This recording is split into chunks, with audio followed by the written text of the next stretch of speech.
Right.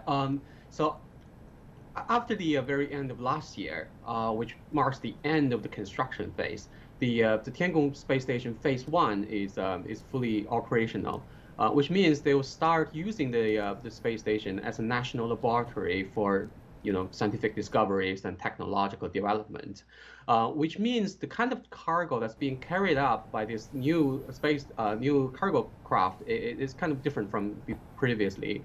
There's no sort of a structural component, heavy stuff going up. There's no need for a lot of extra fuel to move the space station's orientation and change its shape and all that sort of things.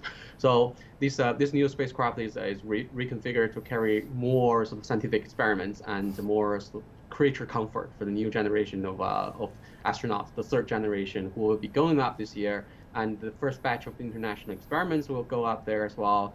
So the full science runs will start immediately.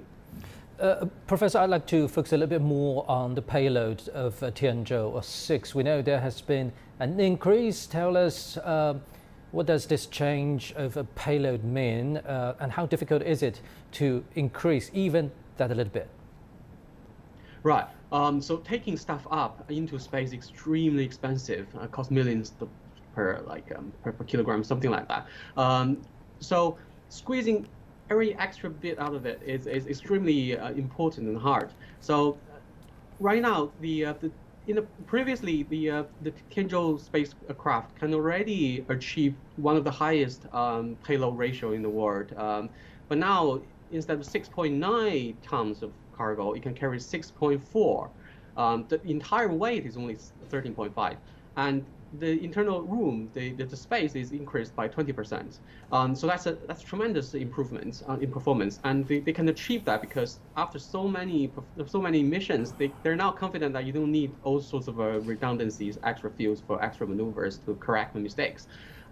That's one of the reasons.